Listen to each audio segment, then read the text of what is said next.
What if wealth bought every yes, and killed the one thing that mattered? Love. Alexander Crown learned the truth the day nobody showed up for his birthday. So he burned the mask. He let the billionaire die, so a human being could live. If you feel that, be one of the first 1,000 to join us on this channel. Tap subscribe and come with us. The year was 2019. Alexander Crown sat in his penthouse office, 50 floors above Manhattan, staring at a birthday cake no one came to celebrate. 45 candles flickered in the silence. His assistant knocked. "Mr. Crown? The quarterly reports are ready. Send them away, Jessica." His voice cracked slightly. "Actually, cancel all my meetings this week." Jessica hesitated. In 15 years of working for the most powerful man in tech, she'd never heard him sound so broken. You see, Alexander had just discovered something that shattered his world. His fiancée, Victoria Sterling, the woman he thought loved him, had been recorded by a private investigator. The conversation was brutal. "Of course I don't love him," Victoria's voice echoed from his phone. "Have you seen him? He's cold, calculating, and frankly boring. But $50 billion? That's worth a few years of pretending." The investigator's voice responded, "And after the wedding? Divorce in 2 years. I'll take half. Maybe more if I play my cards right." Alexander turned off the recording. His hands were shaking. But Victoria wasn't the first. There was Marcus, his supposed best friend, who'd embezzled $2 million from Crown Industries thinking Alexander wouldn't notice. There was his brother David, who only called when he needed money for his gambling debts. Even his housekeeper, Mrs. Rodriguez, whom he'd trusted for a decade, had been selling stories about his private life to tabloids. Every single person in his life was there for one reason: his fortune. That night, Alexander stood on his balcony, looking down at the city lights. For a moment, he wondered what it would be like to just disappear. Then it hit him. "What if I did disappear?" he whispered to himself. The idea was insane. Impossible. But as he thought about it, the plan began to take shape. He could fake his death. Start over. Become someone ordinary. Someone poor. Someone who people could love for who he really was, not what he owned. For the first time in months, Alexander smiled. He walked back inside and picked up his phone. "Hello, this is Alexander Crown. I need to speak with someone who can help me disappear forever. And money is no object." The voice on the other end paused. "Sir, that's highly illegal." "I'm not running from the law," Alexander said quietly. "I'm running from everything else." What Alexander didn't know was that this phone call would set in motion a chain of events that would either destroy him completely or give him everything he'd ever truly wanted. If this opening grabbed your attention, you're exactly who we're creating content for. Hit that subscribe button right now. We're building a community of dreamers and storytellers, and your support means everything as we grow from 1 to 1,000 subscribers. The man Alexander called was Viktor Kozlov, a former KGB operative who now specialized in making people vanish. Not for criminals, for people who needed a complete fresh start. They met in a dimly lit restaurant in Queens, far from Alexander's usual Manhattan haunts. "You understand," Viktor said in his thick Russian accent, "that once we do this, Alexander Crown must be completely dead to you. No going back. No contact with your old life. Ever." Alexander nodded. "That's exactly what I want." "Good. But first, you must prove you're serious. This will cost you everything you have. Literally. Victor explained the plan. It was brilliantly complex. First, Alexander would gradually transfer his assets to a shell company controlled by Victor's network. They'd make it look like he was diversifying investments, nothing suspicious. Second, they'd stage a boating accident during Alexander's annual solo sailing trip to the Bahamas. The yacht would explode. They'd find debris, but no body. Common in deep-water accidents. Third, Alexander would recover from plastic surgery in a private clinic in Montenegro, emerging with a completely new face and identity. But here was the genius part. Alexander would inherit a modest sum from his new identity's fictitious deceased grandmother. Just enough to start over middle class. Not poor enough to struggle, not rich enough to attract gold diggers. How long will this take? Alexander asked. 6 months of planning. 3 months of surgery and recovery. You'll be reborn in less than a year. Alexander felt something he hadn't experienced in decades, excitement about the future. But Victor had a warning. There will be a moment, probably many moments, when you'll want to go back. When you miss the power, the luxury, the easy life. But if you break character even once, if anyone discovers who you really were, it won't just expose you. It will expose my entire network. And that would be very bad for your health. Alexander swallowed hard. I understand. Do you? Because I've done this for 37 people over 15 years. Only 12 have lasted more than 2 years without trying to reclaim their old lives. Of those 12, only 4 found what they were looking for. What happened to the others? Victor smiled grimly. They discovered that sometimes, the problem isn't other people. Sometimes, the problem is ourselves. That night, Alexander began transferring his first $1 billion to Victor's shell companies. As he typed in the authorization codes, he whispered to himself, "Goodbye, Alexander Crown. Hello, whoever I'm about to become." But what Alexander didn't know was that someone was watching. Someone who had been tracking every move he'd made for weeks. And that someone was about to make his plan infinitely more dangerous. 8 months later, Alexander stood on the deck of his yacht, the Fortune's Fool, anchored in crystal blue waters off Nassau. Tomorrow, Alexander Crown would die. He'd lost 60 pounds, grown out his hair, and begun the subtle changes Victor had recommended.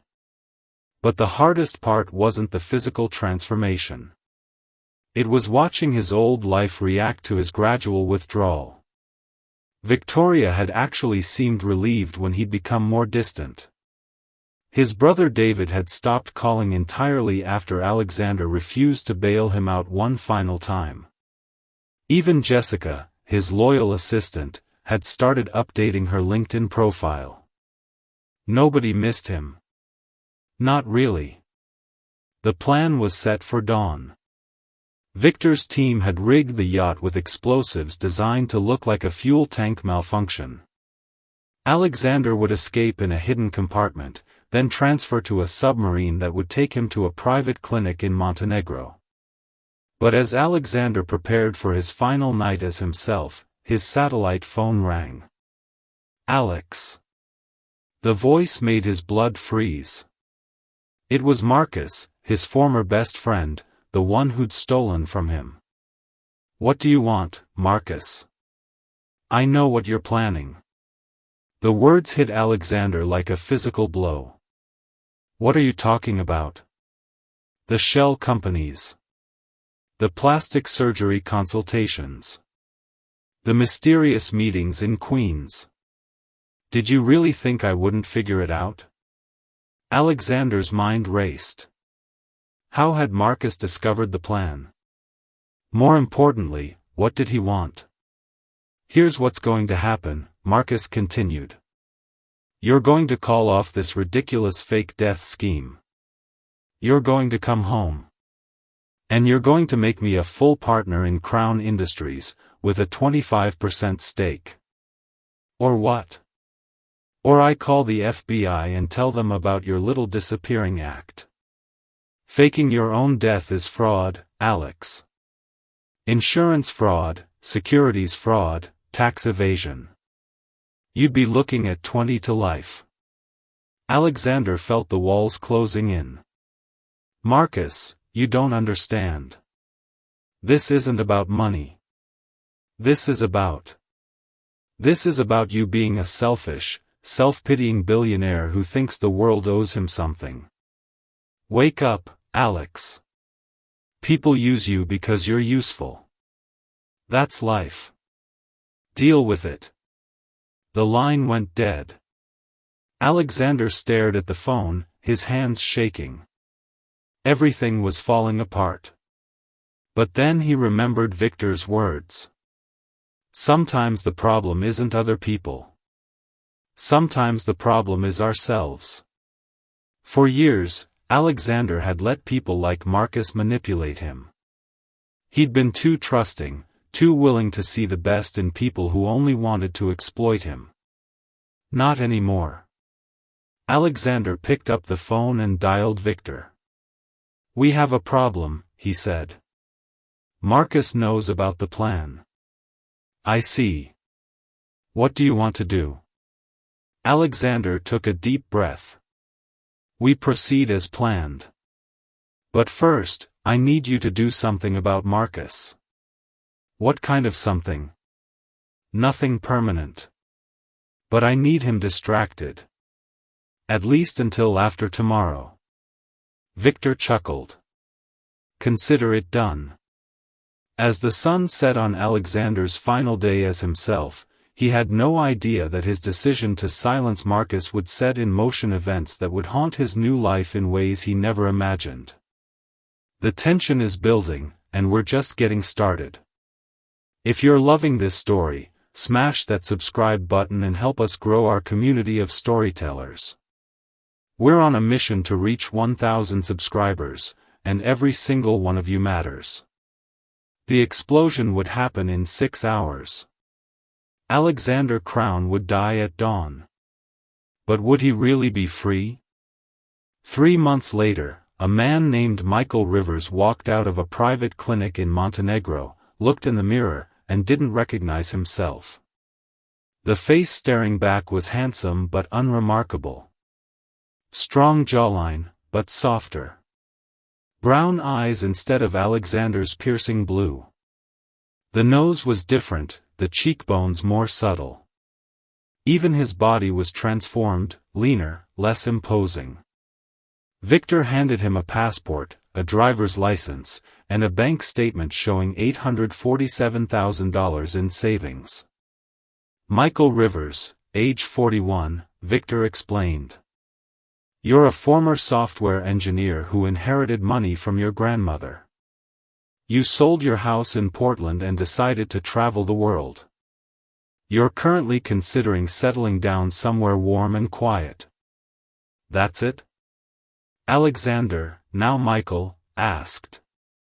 That's my whole life story. Simple stories are believable stories. The moment you complicate your background, people start asking questions. Victor handed him a phone with one contact saved, his own number. Emergency only. And I mean emergency. As far as the world knows, I don't exist, and neither does the old you. Michael nodded, then asked the question that had been haunting him. What happened to Marcus? Victor's expression didn't change. Marcus had a very unfortunate gambling problem. He borrowed money from some very unfriendly people. He's currently in witness protection in Alaska, helping the FBI with an unrelated case about Russian money laundering. Is he? He's alive. He's safe. He's also never going to bother anyone again. That's all you need to know. Michael's first destination was a small coastal town in North Carolina called Magnolia Bay. Population, 8,200. The kind of place where everyone knew everyone, but nobody cared about your past as long as you were decent in the present. He rented a small apartment above a bookstore on Main Street. For the first time in 20 years, he had neighbors whose names he didn't know, who didn't want anything from him except maybe a friendly nod in the hallway. It was terrifying. And wonderful. But the hardest part was learning to be ordinary. When the coffee shop girl gave him incorrect change, his instinct was to say, "Keep it." When the local diner charged him for a meal he hadn't ordered, he almost paid without question. These were the reflexes of a billionaire, someone for whom small amounts of money were meaningless.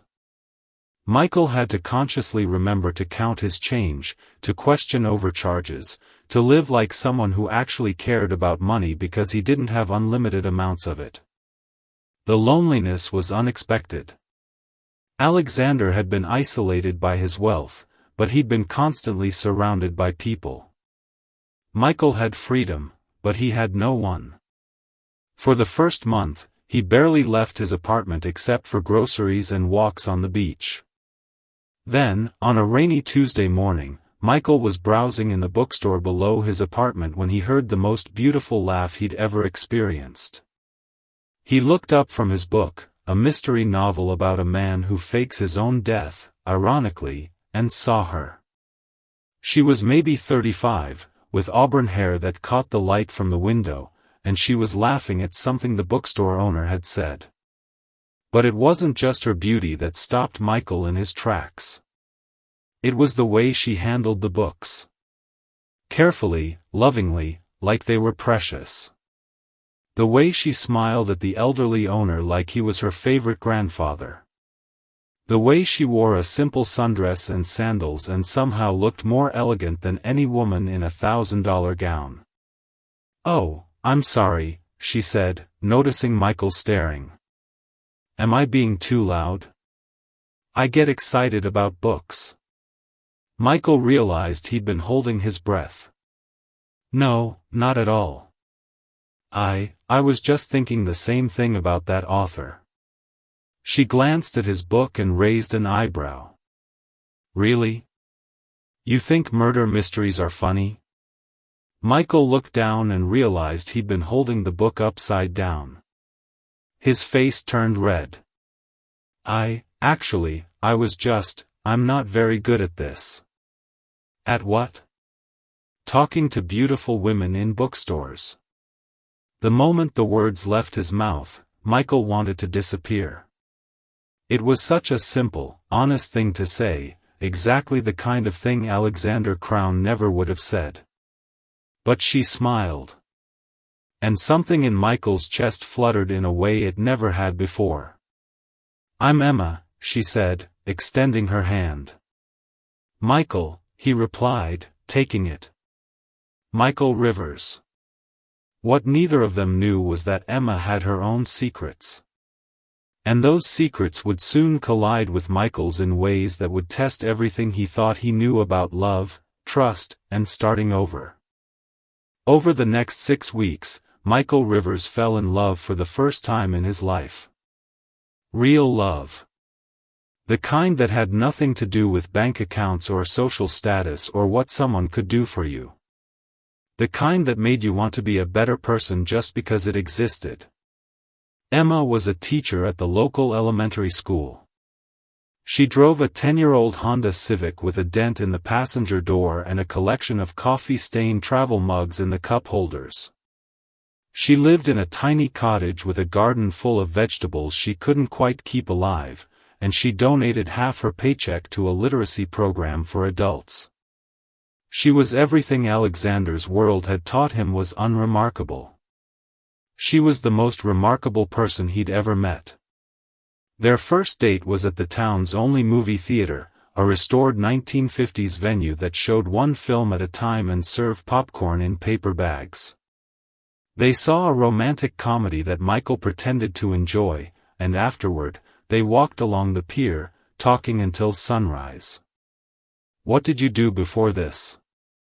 Emma asked, gesturing toward the sleeping town. Michael had rehearsed this answer 100 times. "Software development. Nothing too exciting. I help design user interfaces for business applications." "That sounds incredibly boring," Emma said with a laugh. "It was," Michael replied, and he meant it. For all its power and wealth, Alexander's life had been incredibly boring. The same meetings, the same people, the same empty conversations about profit margins and market share. "So what made you leave?" This was harder to answer. "I realized I was spending my life building things that didn't matter for people who didn't care about me."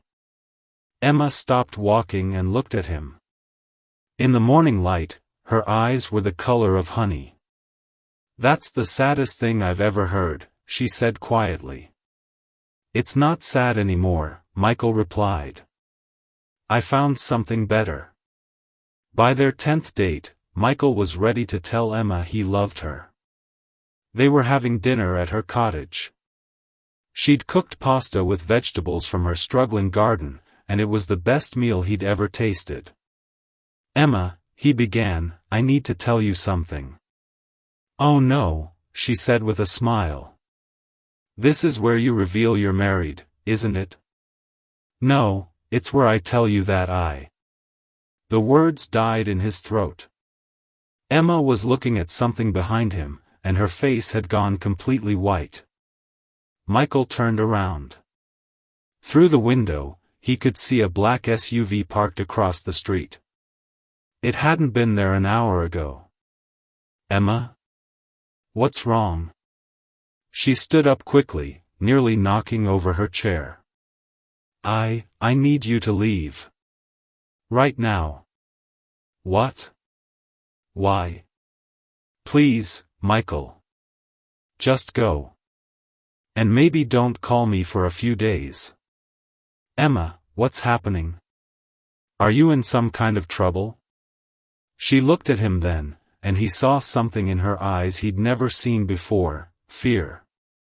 "The kind of trouble where the less you know, the safer you are," she whispered. Michael left, but he didn't go far. He parked his car around the corner and walked back toward Emma's cottage, staying in the shadows. What he saw made his blood run cold. Two men in expensive suits were walking up to Emma's front door. Even from a distance, Michael could see they weren't local. They moved with the predatory confidence of people who were used to getting what they wanted. The taller man knocked on the door. When Emma opened it, Michael could hear her voice carry across the quiet street. "I told you, I don't know where he is." "Miss Clark," the man replied, "we have reason to believe you're lying." "Clark?" Michael's mind raced. Emma's last name was Matthews. She'd told him that the first day they met. "We know about the bookstore," the shorter man said. "We know about the teacher story. We know about Michael Rivers." Michael's heart stopped. "And we know," the tall man continued, "that your real name is Emma Clark, and you work for the same people who helped Alexander Crown disappear." The world tilted on its axis. Emma wasn't a schoolteacher. She wasn't an innocent woman who'd fallen in love with a mysterious stranger.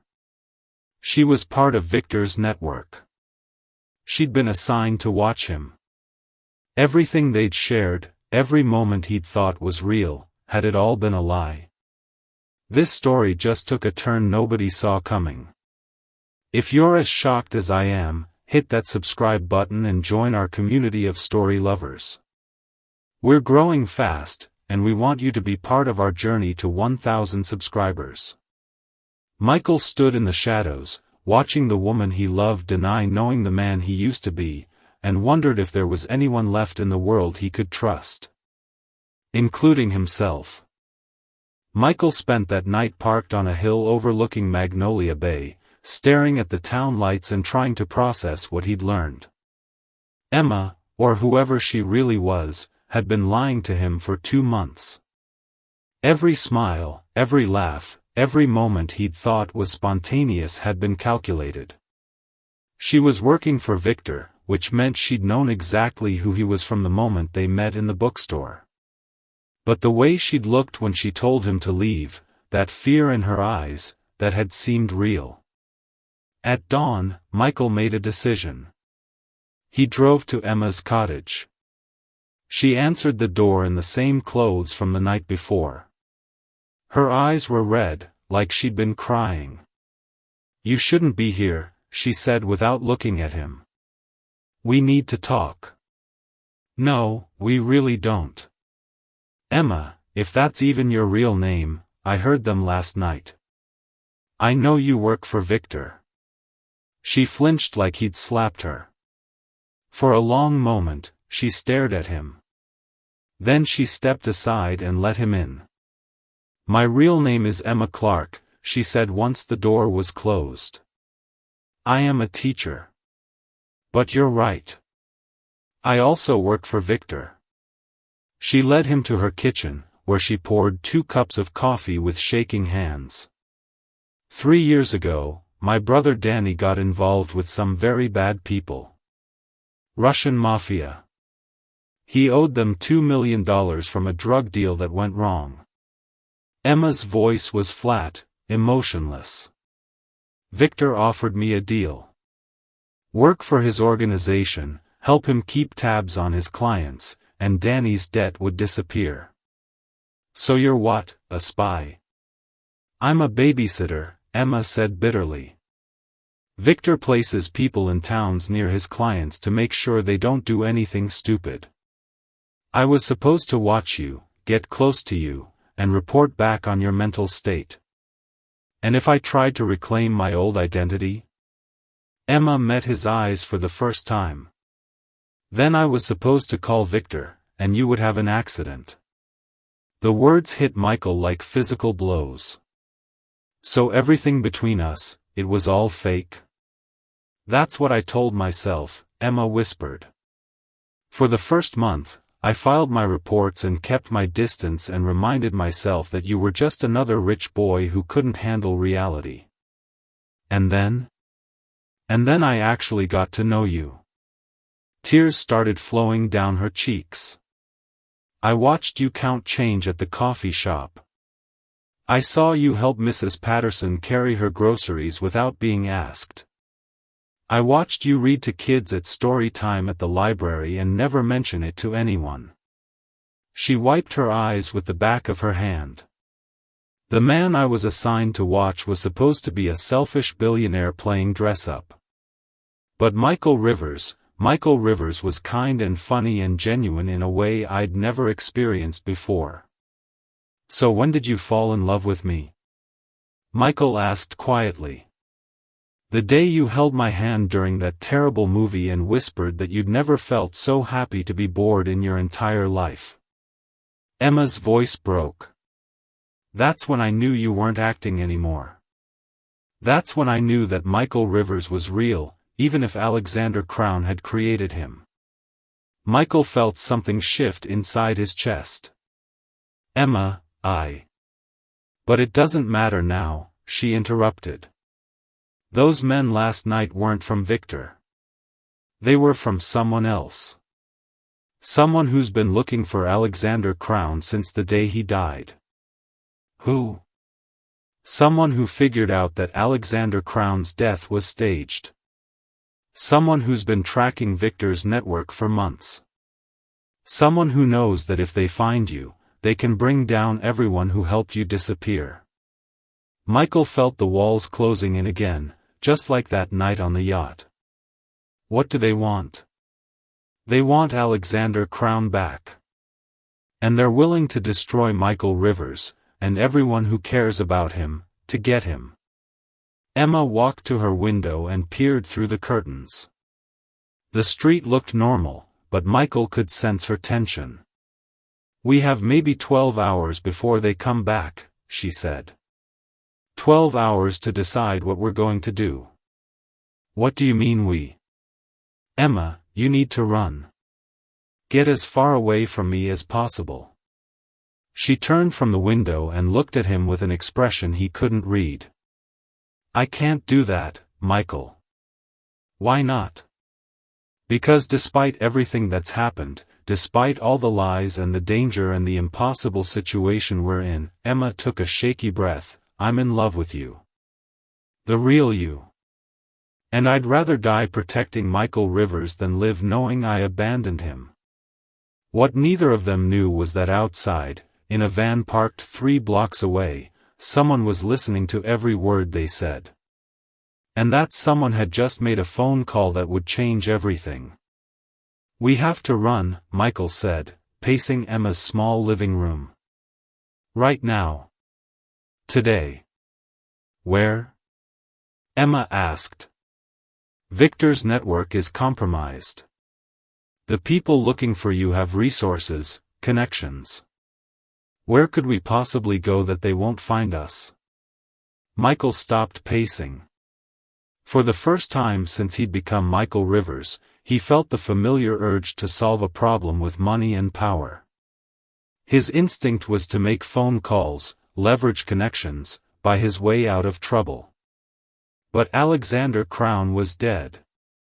And Michael Rivers was just a man with $847,000 and a woman he loved who might not live to see tomorrow because of choices he'd made as someone else. There has to be something, Michael said. Some way to. His phone rang. Victor's number. Answer it, Emma said. But put it on speaker. Michael accepted the call. Victor? Michael, my friend, we have a problem. We figured that out. No, you don't understand. The people looking for you aren't law enforcement. They aren't the government. They're private contractors hired by someone with very specific motivations. Who? Victor's voice was grim. Your brother. David Crown. The words hit Michael like a physical blow. That's impossible. David thinks I'm dead. David knows exactly what happened to you. He's known for months. Emma grabbed Michael's hand. Her palm was sweaty with fear. How? Michael whispered. Marcus. Before we relocated him, he made one phone call. To your brother. He told David everything about your plan to disappear. Michael sank into Emma's couch. Why would David hire people to find me? He never cared about me when I was alive. Because, my friend, when Alexander Crown died, his will left everything to charity. David Crown inherited nothing. But if Alexander Crown is proven to be alive, Victor paused, then the will is invalidated, and as next of kin, David inherits everything. The pieces fell into place. David wasn't looking for his brother out of love or concern.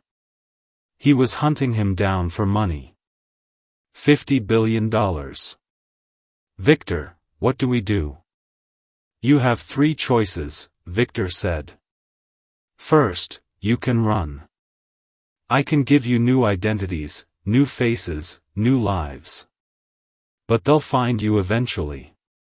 David has the resources of the Crown fortune backing his search. What's the second choice? You can surrender.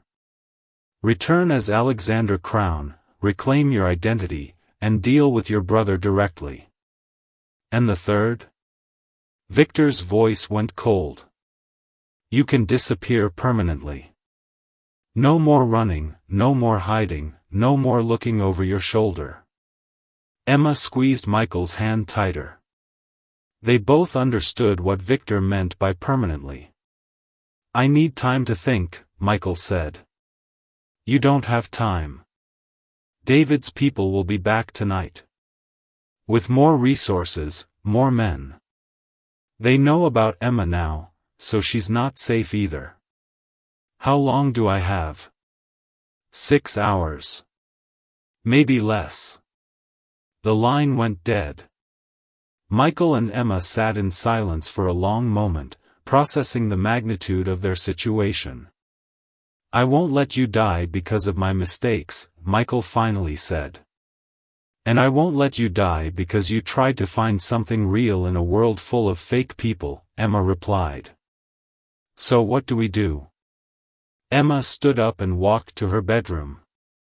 When she returned, she was carrying a laptop and a small black device that looked like a thumb drive. We do what you should have done from the beginning, she said. We fight back. Emma, what is that? Insurance, she said, opening the laptop. For the last 2 years, Victor has had me collect information on all his clients. Financial records, identity documents, evidence of their fake deaths. Everything. Michael's eyes widened. You've been spying on Victor too? Victor doesn't trust anyone completely. Not even his employees. So his employees don't trust him completely either. She plugged the device into her laptop. If we're going down, we're taking everyone with us. David, Victor, the whole network. Emma, that's incredibly dangerous. She looked at him with fierce determination. Michael, 2 days ago, the most dangerous thing in my life was whether my tomatoes would survive the next storm.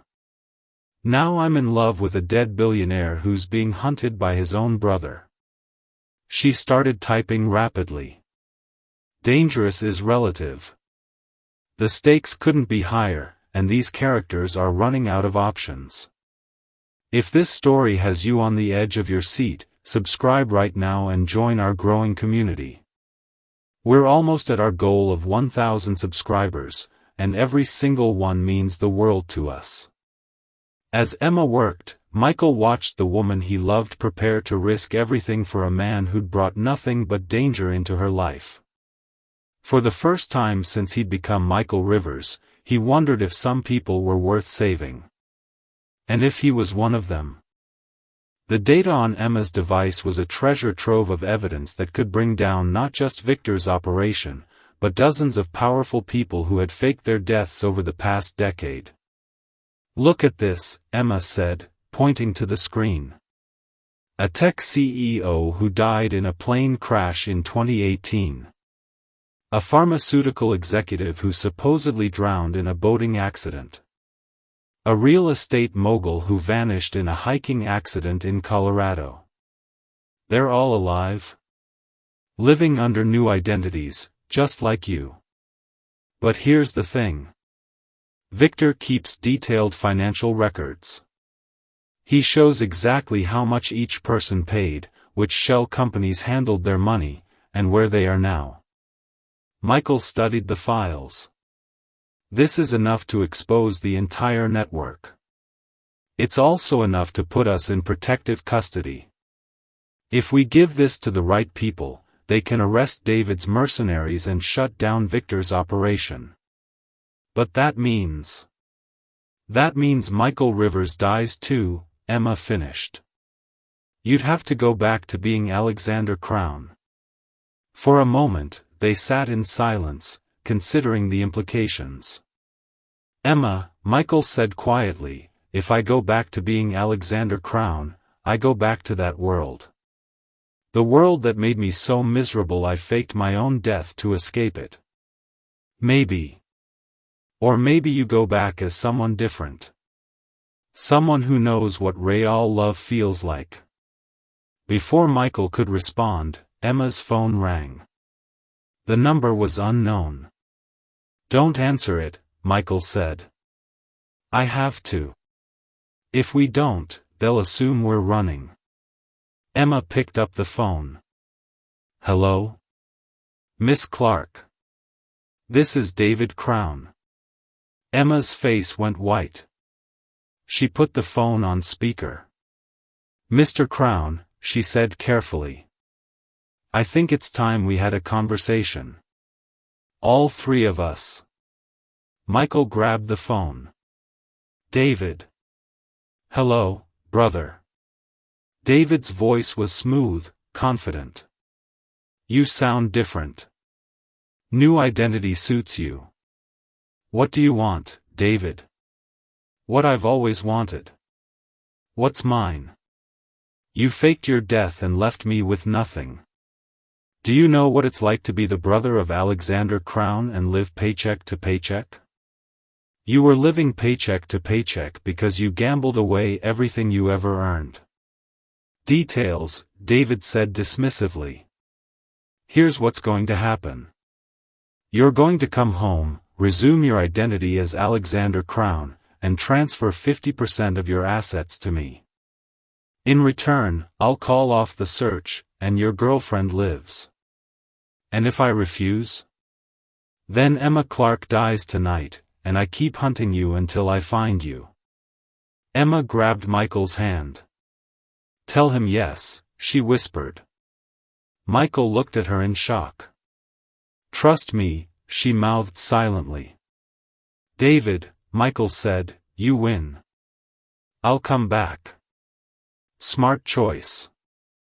There's a private airfield 20 miles north of your little town. Be there in 2 hours. Come alone. David, I need your word that Emma will be safe. You have it. She's not my problem. You are. The line went dead. Emma immediately started typing on her laptop again. We have 2 hours to set this up. Set what up? Emma, I'm not letting you. Michael, listen to me. Your brother thinks he's so smart, but he made a mistake. He just confessed to extortion and conspiracy over a recorded phone line. She pointed to the screen. I've been recording everything since those men showed up yesterday. Phone calls, conversations, everything. How? Victor taught me well.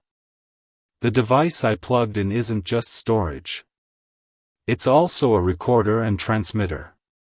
Everything we've said and done in the last 24 hours has been uploaded to a secure server. Michael stared at her. You've been recording us too? I've been recording everything.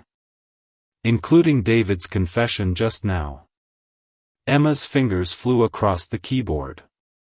I'm sending copies to the FBI, the SEC, and 3 major news outlets. Emma, that's checkmate, she said with a fierce smile. By the time you meet David at that airfield, the authorities will already be moving. Victor's network will be exposed, David will be under investigation for extortion, and you'll have the choice of staying dead or coming back as Alexander Crown on your own terms. Michael felt a surge of admiration so strong it almost knocked him over. You're incredible. I'm in love, Emma said simply. It makes people do crazy things. But as she hit send on the final transmission, her laptop screen went black. And outside, the black SUV was back. Emma, Michael said quietly, I think we're out of time. The knock on Emma's door was polite but firm. Miss Clark, this is Agent Sarah Martinez with the FBI. We need to speak with you and Mr. Rivers. Emma and Michael exchanged glances. This wasn't David's mercenaries. Emma opened the door to find a woman in her 40s wearing an FBI jacket and a reassuring smile. Miss Clark, Mr. Rivers, or should I say, Mr. Crown, we received your transmission about 30 minutes ago. We've been investigating Viktor Kozlov's organization for 2 years. You have? Michael asked. We've also been investigating David Crown's attempts to locate his supposedly deceased brother. Hiring private military contractors to hunt down U.S. citizens tends to attract federal attention. Agent Martinez stepped into the cottage.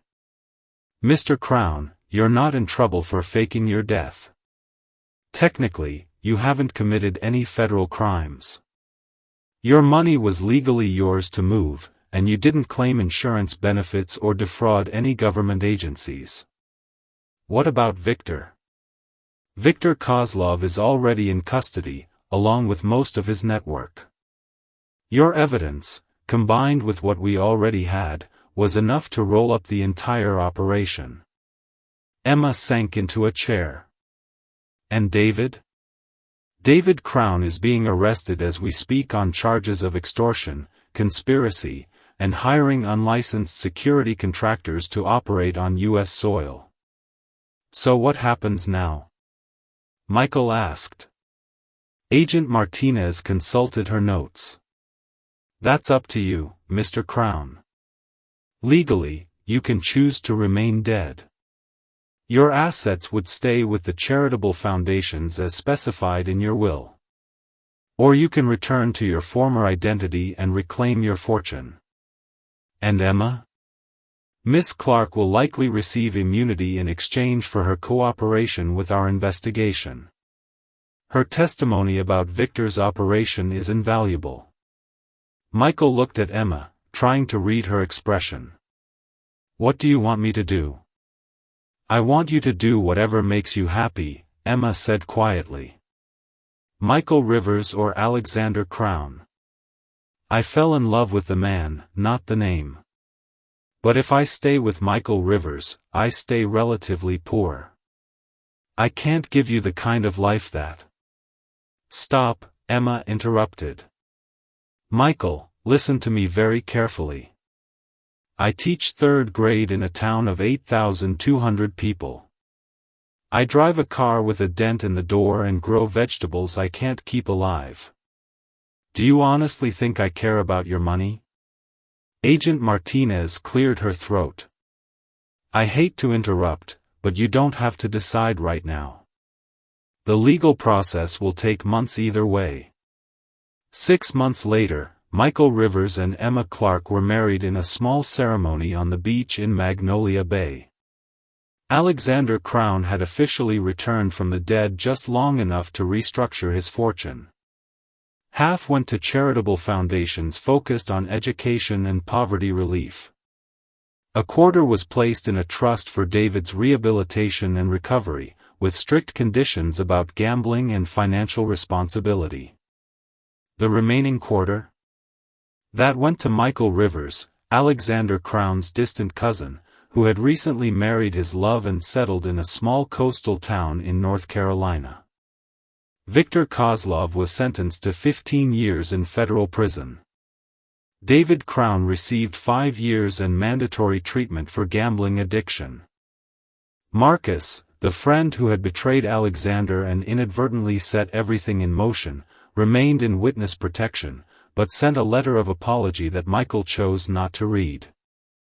1 year after their wedding, Emma was grading papers in their small house. They'd bought the cottage from Emma's landlord and renovated it together. Michael came home from his job at the local community college, where he taught computer skills to adults. How was your day? Emma asked, not looking up from her work. Good. I helped Mrs. Patterson set up her online banking.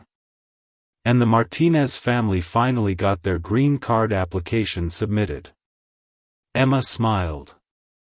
These were the kinds of problems Michael solved now. Small problems, human problems, problems that mattered. Oh, Michael said, pulling an envelope from his jacket, this came to the office today. Addressed to Alexander Crown, care of Michael Rivers. Emma looked up, concerned. Should we be worried? Michael opened the envelope and read the letter. Slowly, his expression changed from concern to amazement to something that looked like wonder. Michael? What is it? It's from a woman named Sarah Chen. She says, Michael's voice caught, she says that 3 years ago, she was a single mother about to lose her house. She applied for emergency assistance from the Crown Foundation, one of the charities that got Alexander's money. And the foundation paid off her mortgage, put her through nursing school, and helped her get back on her feet. Michael's eyes were bright with unshed tears. She graduated last month. She's working at a children's hospital now. He handed Emma the letter.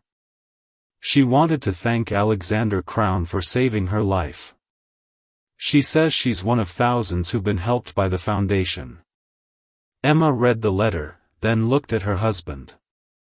How does that make you feel? Like maybe Alexander Crown's death accomplished something after all, Michael said quietly. Like maybe the person I was trying to escape wasn't who I really was. It was just who I'd become when I stopped caring about other people. Emma set down her papers and walked over to him. And now? Now I know the difference between being rich and being wealthy, Michael said, pulling her close. Rich is having money. Being wealthy is having something worth living for. As I finish telling you this story, I want you to think about something. How many of us are living as someone we don't really want to be? How many of us are trapped by other people's expectations, by the versions of ourselves we've created to survive in a world that often feels fake and transactional? Alexander Crown had to fake his own death to discover who he really was. But maybe that's the point. Maybe we all need to kill off the versions of ourselves that aren't working. Not literally, of course, but emotionally, spiritually. Maybe we need to be brave enough to disappoint people who don't really care about us anyway. Maybe we need to risk being ordinary if it means we get to be authentic. Michael Rivers found love not because he was rich, but because he was real. Emma Clark fell for a man who counted his change and helped neighbors carry groceries, not because she didn't know he used to be powerful, but because she could see that power hadn't made him happy. In the end, the greatest fortune Alexander Crown ever accumulated wasn't in his bank account. It was in discovering that there were people in the world who could love him for who he was, not what he had. And maybe that's the real twist in this story. Maybe the man who faked his death to find love discovered something even more valuable. He found himself. If this story moved you, if it made you think about your own life and the person you're choosing to be every single day, then don't just watch. Subscribe and join us as we grow from 1 to 1,000 dreamers in 1 month. Because that's what we're building here. A community of people who believe that the best stories aren't just entertainment. They're invitations to live more authentically, love more deeply, and chase the things that actually matter. Hit that subscribe button. Share this story with someone who needs to hear it. And remember, you don't have to fake your own death to start living your real life. You just have to be brave enough to begin. Welcome to our community of dreamers. We're just getting started. Thank you for joining us on this incredible journey. If you made it to the end, you're exactly the kind of person we're creating content for. Subscribe, share, and let's build something amazing together. One story, one dreamer, one subscriber at a time.